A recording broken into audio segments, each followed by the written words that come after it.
Auzubillahiminashaitanirrajim. Bismillahirrahmanirrahim. Assalatu wassalamu ala Muhammadin wa alihi at-tayyibin at-tahirin. Rabbi shrah li sadri wa yassir li amri wahlul uqdatam min lisani yafqahu qawli. Rabbi zidni ilman. So, assalamu alaikum, everyone. For the next couple of days, inshallah, we will explore the following verse from Sura Ale Imran, which is chapter 3 of the Quran, and this is verse 159. So here's what the verse says. Bismillah ar-Rahman ar-Rahim. So by mercy from Allah, O Muhammad, you were lenient with them. And if you had been rude in speech and harsh in heart, they would have disbanded from about you. So pardon them and ask forgiveness for them and consult them in the matter. And when you have decided, then rely on Allah.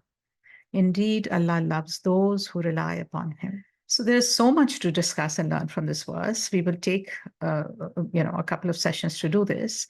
Today, let us give a bit of background and discuss the segment. So, by mercy from Allah, O Muhammad, you were lenient with them, and had you been rude in speech and harsh in heart, they would have disbanded from about you. So, pardon them and ask forgiveness for them.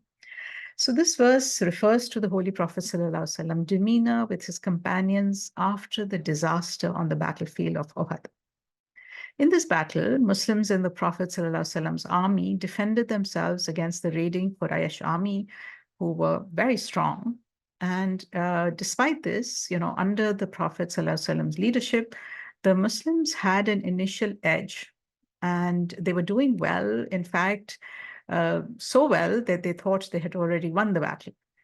And, despite the Prophet ﷺ giving them very clear instructions on what was to be done in the course of battle, they thought they had already won, and therefore they did not need to follow the instructions anymore. So in flagrant disobedience to his command, some companions left their posts in the middle of the battle and began to celebrate victory and see what spoils of war they were. This disobedience cost the Muslims dearly, and they suffered a huge defeat in this battle. By all standards of military command and submission to leadership, the expectation was that these rogue companions would be dealt with severely. The Prophet ﷺ, however, did not reproach them harshly. And here the Quran testifies to the gentle nature of the Prophet, which endeared him to all. And it is reckoned as one of the mercies of Allah. In fact, we know that one of the Prophet's titles is the mercy to all creation, Rahmatul lil Alameen, which is not only for human beings, but for all of creation. At no time was this gentleness, this mercy, this long suffering with human weaknesses more valuable than after a disaster like that at Uhud. He continued on the wise course of action, continued to do the right thing, and continued to treat people with kindness. And very interestingly, the verse says two things, right? Rude in speech and harsh in heart, which means what? That, in order for us to correct our speech, in order for us to have kind speech, we need to look inside our heart and kind of empty it from resentment and bitterness and animosity towards other human beings. Without this step, it's very hard. It's very hard to kind of fake kindness or do pretend pleasantness in speech, right? So, that's just a kind of pointer that both he had a soft, genuine love for his people. We know that. We've seen it all throughout his life. And this showed, the outcome of this softness of heart, of this gentleness of disposition showed up in how he spoke to people. So we can learn so much from this part of the verse, right? In life, we often deal with people in the community, family, at work, and beyond who challenge our ego by not following advice or guidance, such as our children or co-workers, who do things that cost them and sometimes us dearly. These actions, they bruise our ego, basically, right? And they lead us to become defensive and aggressive.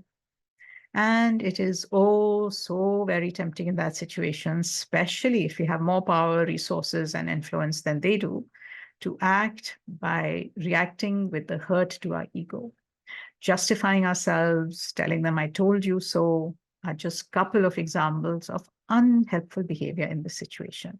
I mean, we've all experienced this, right? When somebody makes a mistake and we tell them, I told you so, it can just never lead to self-growth or reflection on their part, because right now, then they are busy defending themselves.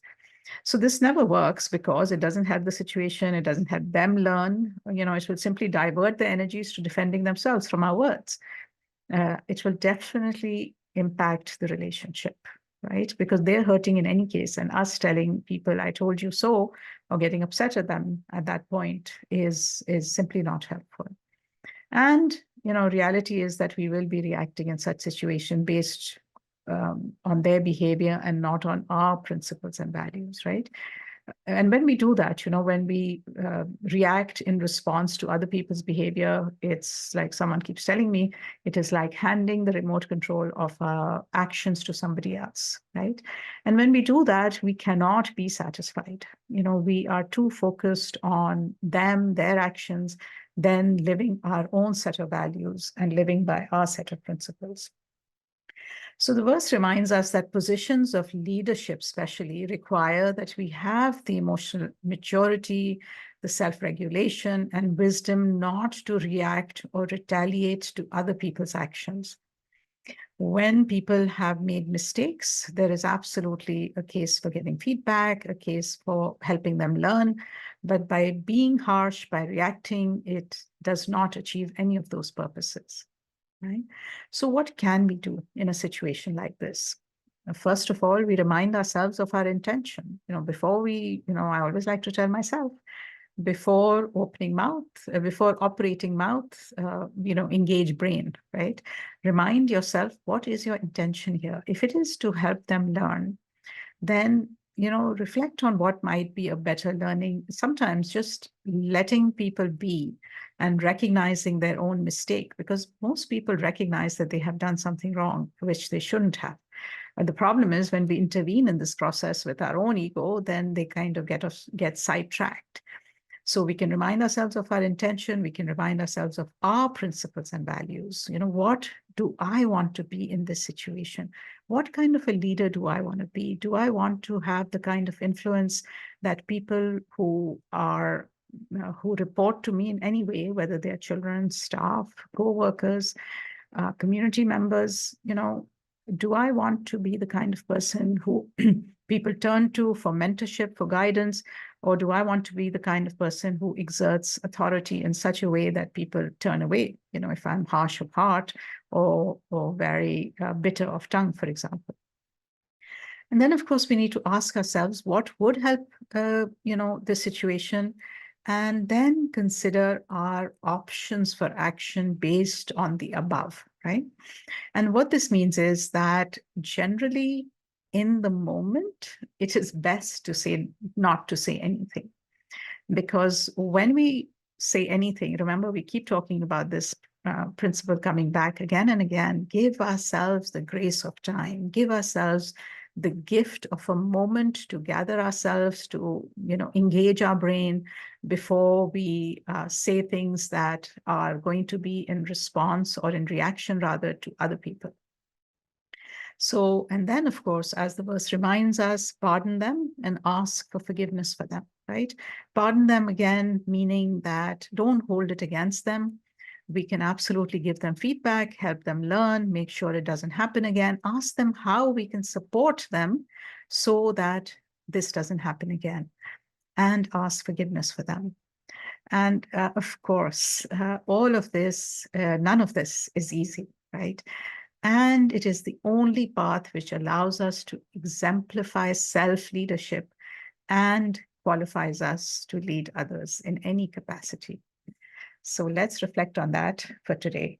Assalamu alaikum wa rahmatullahi wa barakatuh.